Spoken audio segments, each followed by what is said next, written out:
Hi folks, we look at the archaeology of religion, part 5. This is the last part, and let's give it a last plug.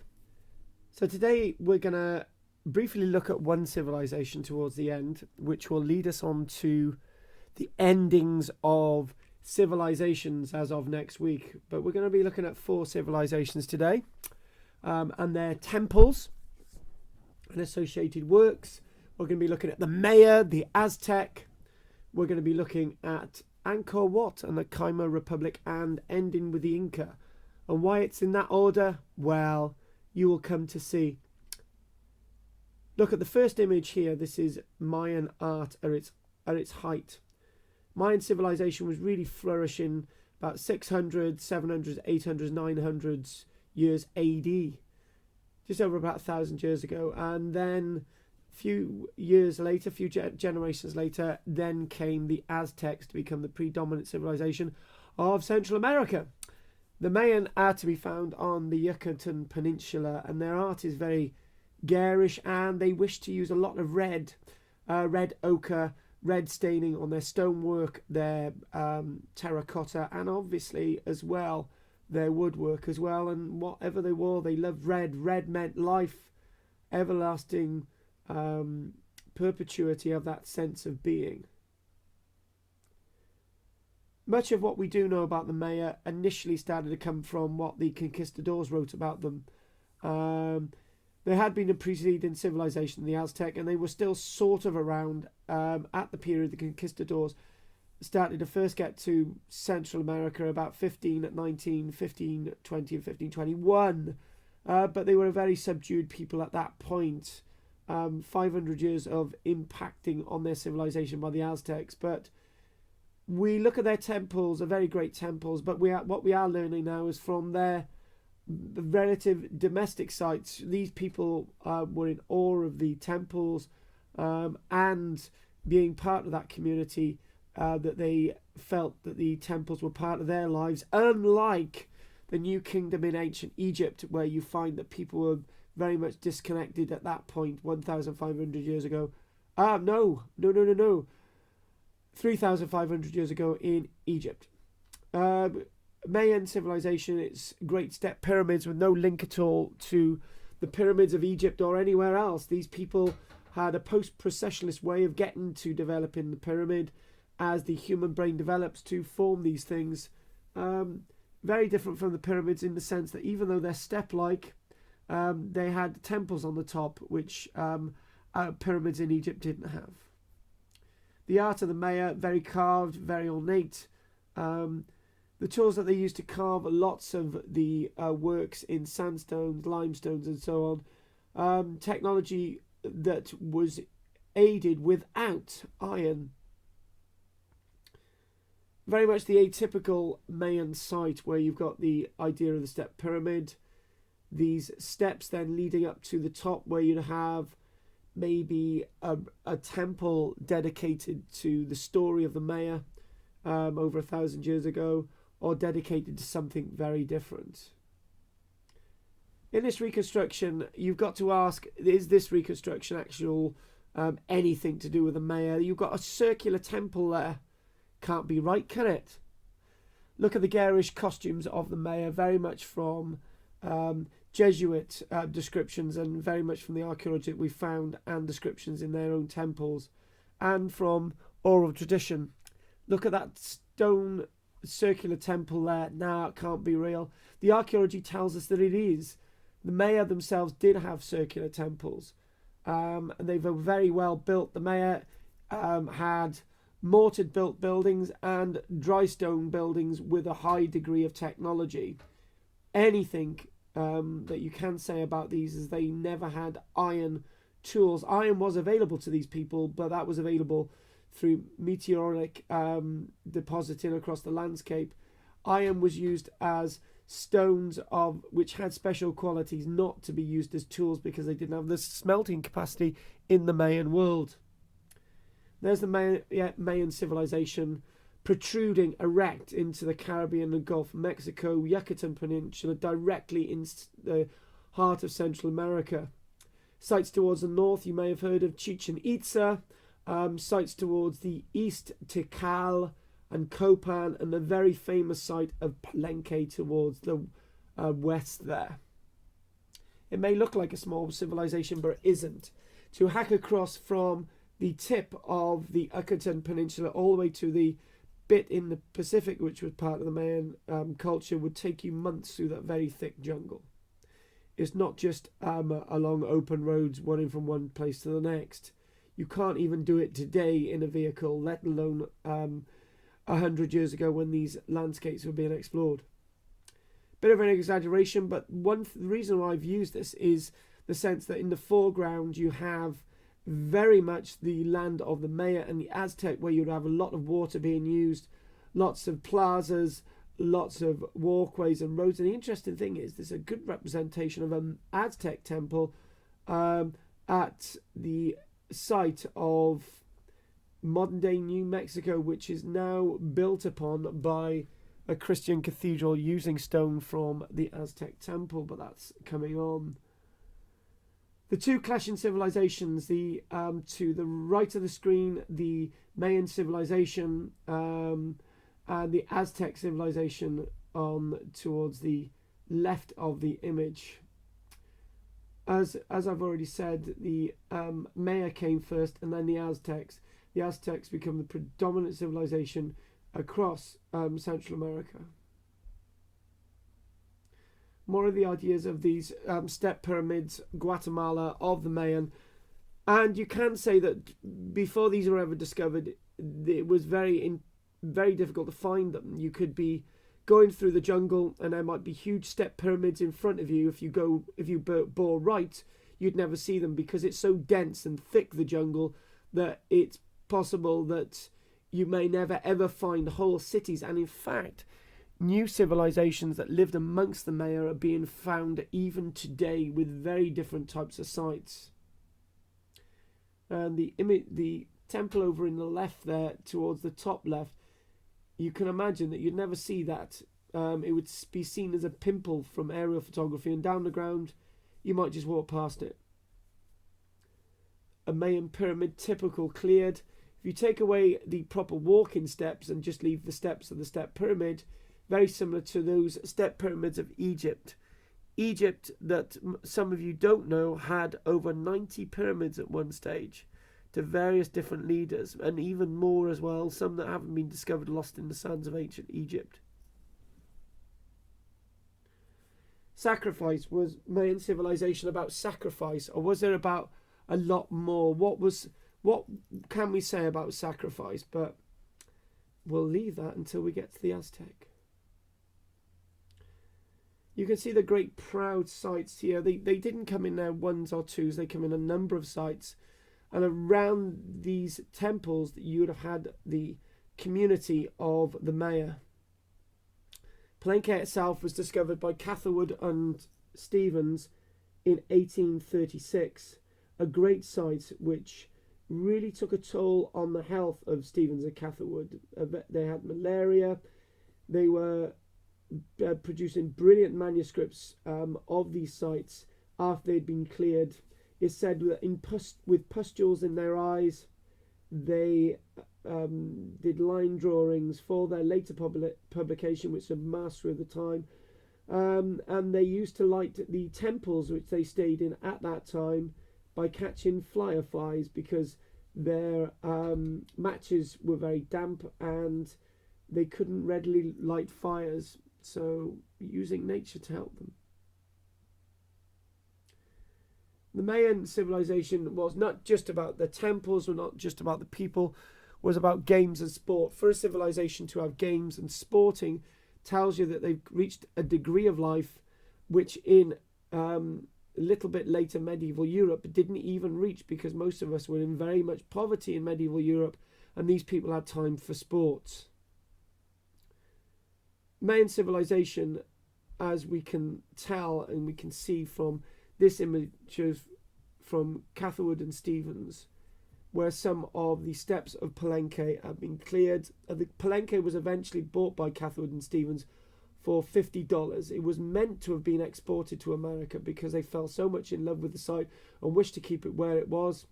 It was not exported to America.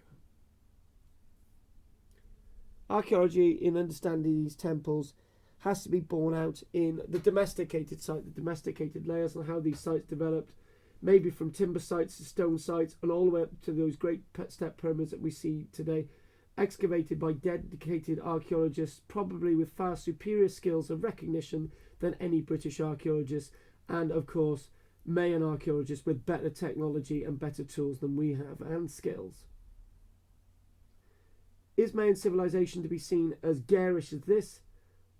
Or would you think of the temples being whitewashed so they'd stand out amongst the landscape? Remember, most of the landscape would have been cleared of its trees and forests.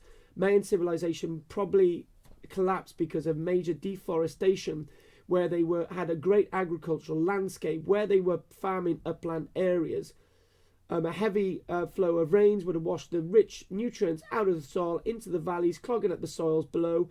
Water courses trapped with very little water, very few crops, leading to the end of Mayan civilization. But water was very important in relation to their towns and cities. We've now interesting word, folks. We've now headed into the land of the Aztec. The Aztec, as we've already said, is more within Mexico itself. It's to be seen by Jesuit priests as justification for the conquistadors taking over Central America and mass extermination of many thousands, if not millions, of native Aztecs, and obviously Mayan as well, and other peoples in that area. It's said that it was justified in the name of Christ because these people were pagans who ripped out hearts and performed human sacrifice. However much of that is true, debatable, and so on, but the fact of the matter is, even if there was mass sacrifice, how can we justify it when we were hung, drawing, and quartering people and having people in complete agony? When you rip out somebody's heart, they're not going to live long. When you're hung, drawing, and quartering people in the West, a process that could take over an hour, causing the person to be in complete agony. We have got no right at that time, even today, to judge these people for their sacrifice. Some people may have been wished to be sacrificed, as people wish to commit suicide today. Anyway, moving on. The Aztec center of their civilization at the site of Tenochtitlan, towards the northwest of their empire. The Aztec Empire as well, very spacious, with support of other tribal peoples, and very dominant from roughly the 1100s all the way through to that precise date of 1521, when their civilization was exterminated in the name of Christianity by the conquistadors. And if I can get away with saying that Christianity is doing this, if I said another religion was doing it, I would be arrested and put away for 5 years. This is the idea of their greatest art within the Aztec world. This would have been painted with garish red colours, and there would have been blue as well. They loved the idea of the underworld, the tree of life, the tree of inverted life, where the roots would fan up to, as we would say, the heavens, and then the leaves themselves would go into the underworld below, and the god of the underworld. An idea, very colourful idea. And there you see whitewash being used on the walls of their temple more than in any other image that I've seen. But there's a reconstruction. The idea of the market there, maybe not, but the colours, the garishness, and the planting of, for example, maize. The idea of floating gardens, for example. Water being used for canals and so on. These people had a great deal of ingenuity. Montezuma being taken through the streets before he became a prisoner after 1521, and his entire world collapsed, taken over by the bread-curdly conquistadors. The early stone that we just seen, the sandstone, was the original. This is a reconstruction, and you can see the sunstone, which in a way shows the ideas of seasons, the idea of their mythology, the use of the jaguar, the life of the underworld, and so on. The tree of life and the sense of red as well. This is the site of Tenochtitlan, and it was originally built within the lake itself. Today you see New Mexico City. Um, Most of the landscape has been completely drained today, but back in the day, the city itself was in the centre of Lake Tenochtitlan, and the city site itself was originally built on reed blankets that was there in the landscape, and then eventually, after generations, stone temples built there. When the site was originally met by the conquistadors, they could not believe what they were seeing. Basically, a temple rising and a city rising from a great lake, with technology that we could be in awe of in the West, but we destroyed it. Christianity destroyed this civilization. Eventually, the lake itself would be backfilled and used for New Mexico City, and all the silt and muds would be washed into this basin, filling it up to be lived on today. Another reconstruction of the great city of Montezuma.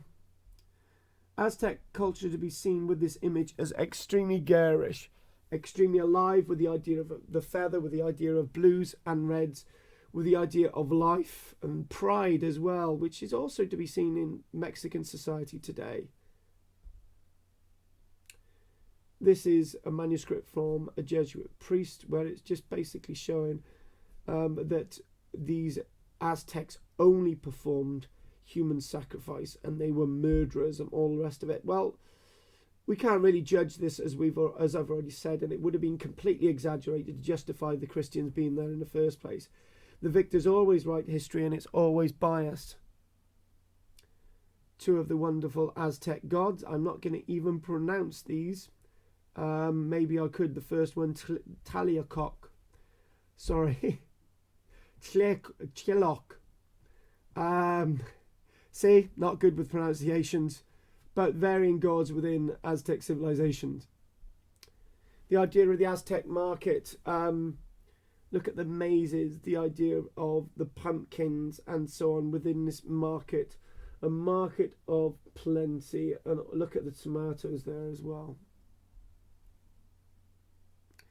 Their gods were very garish, very part of society. I'd just like to say as well that their people were connected with the Aztec world, with their world of the temples, and it was part of their life and society. Everybody served and each other served everybody else. Tenochtitlan again, there it seemed very sprawling and very important and very awe-inspiring with great plasma. I think this one's a little bit more exaggerated than the rest. Teotihuacan, my pronunciation isn't great, but again, another temple precinct site. It would have had canals around it, and obviously the everyday people's markets and agriculture as well. Again, another map showing the two civilizations next door to each other. Mayan were, as I say, about at the time of the Aztec in 1521, but the Maya sided with the conquistadors, those that were left of part of their once great civilization, to fight against the Aztec. Anyway, two civilizations looked at. Now we're going to look at Angkor Wat. Angkor Wat is a wonderful site. It's got the greatness and grandeur of the Aztec and Mayan civilization, but Angkor Wat, the Khmer Empire, is very contemporary in date, from about the 1100s, as with the Aztec world.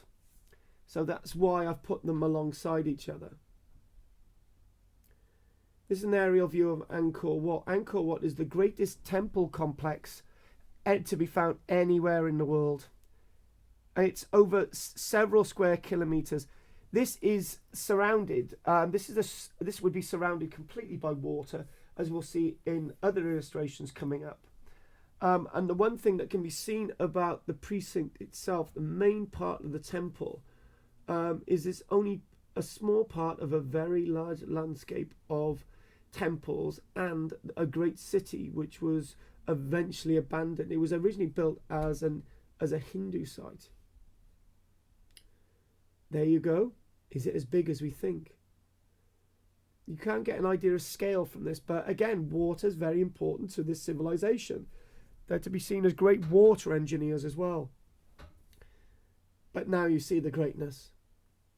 Water surrounding the main hub of the center of this city, where you've got this great, originally Hindu temple, which eventually become a Buddhist temple.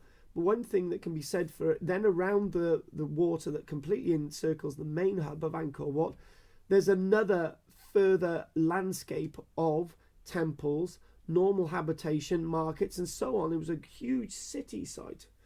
If you think about it, the idea of when you look at Angkor Wat there, if you put in the Tower of London directly in the space of Angkor Wat itself, the centre core would be bigger than the Tower of London.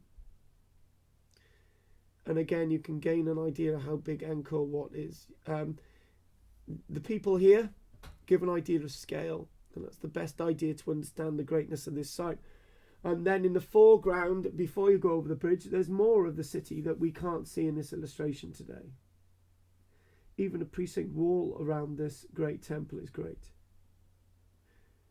These three towers seen at Angkor Wat in Cambodia, these are to be seen represented on the Cambodian flag. Again, that little guy in red there in the foreground, that gives you an idea of the great scale of these sites. Talking about sites, the great site of Angkor Wat isn't the only great Hindu site across Cambodia and spreading into Vietnam. Whenever you watch films about the Vietnam War, you'll always see temples that are being used by American soldiers and being used for bases equally by the Khmer Rouge.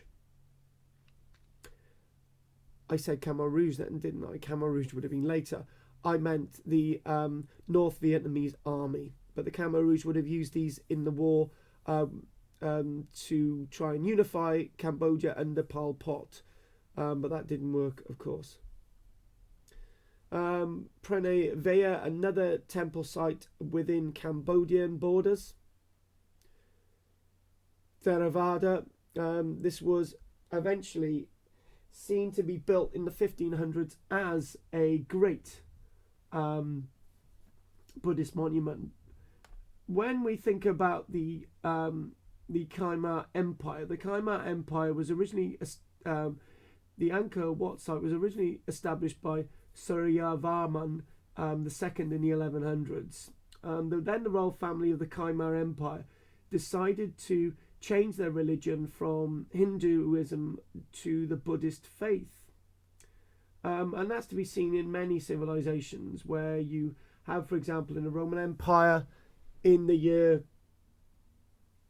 305 AD, Diocletian was tarring Christians.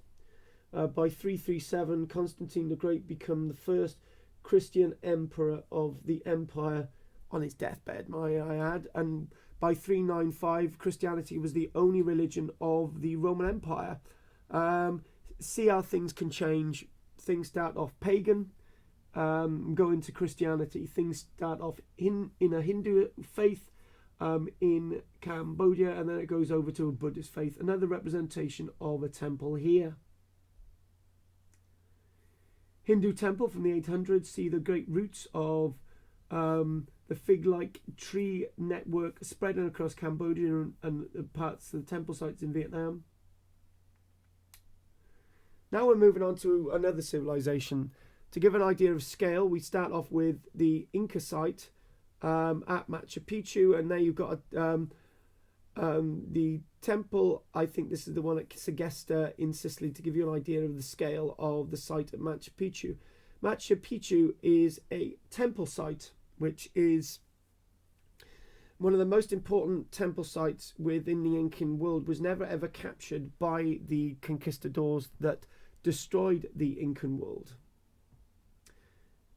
This image shows little niches in the Temple of the Sun. You can see how well built it is, and some of the temple sites within the Incan world would have had mortar, but most of them didn't. Look at this one at Cusco. This is another one of the temple sites. That big block in the foreground there. If you had 4 blokes standing on top of each other, that stone would still be bigger than them. You can't really put a blade in between those joints, and this is all dry stone. They had a way of building sites to such a degree that we insult these people by saying, no, they must have had people from outside to do it. No, they must have had aliens to do it. Start to go down that track, you may as well have a gun against your head when you speak to an Incan, because they would find it very insulting and you would need to press the trigger at that point. By saying that the Incan couldn't produce these sites is extremely insulting. They had the technology, they did it, even though we don't know how they did it in the West today. Look at the curve there, the idea of the curve of the Temple of the Sun at Inga Pikra, and you can see the curve there of this curved wall, how beautiful the jointing is here, and the blocks themselves. And when the Incans were building these types of sites in the 13, 14, 1500s, what were we building in the West? Nothing that can really equate to these sites. Again, look at the idea of the curve there, that beautiful curve. So the Incas were not just interested in normal angular perpendicular forms of building, they were interested in the curve as well. The beautiful site of Machu Picchu. I had an opportunity to go to the site years ago. I didn't go, and I've always regretted that since. Never regret things. And maybe I could one day go there with a very, very special woman, and hopefully that very, very special woman is watching this video today. Anyway, this is Machu Picchu, and you can see it's erect all the way up through to the idea of the gods, and this is one of the highest temple sites of any civilization to be found on this planet. And again, giving you an idea of the scale of the Inca. They had a sense of pure proximity to water and how water worked.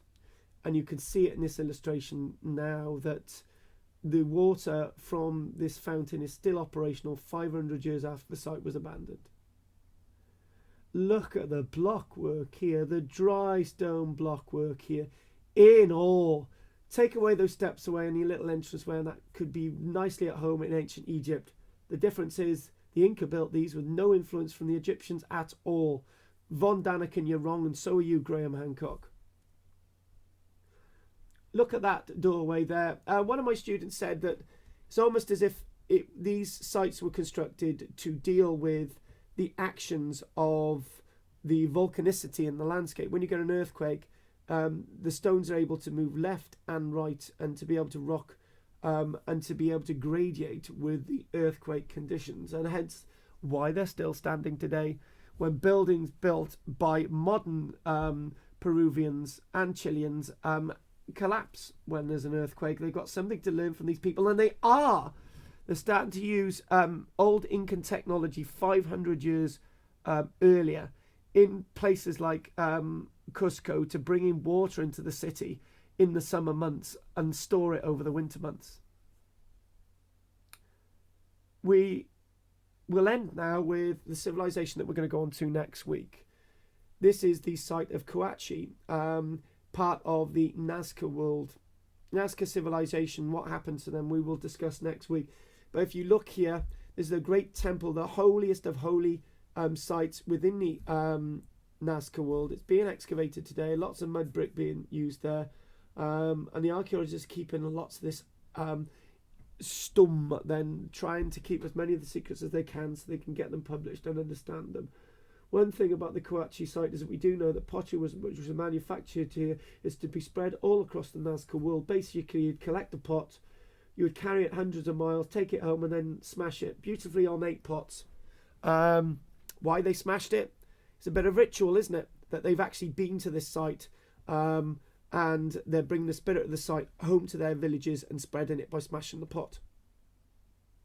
Nazca are also known for their geoglyphs.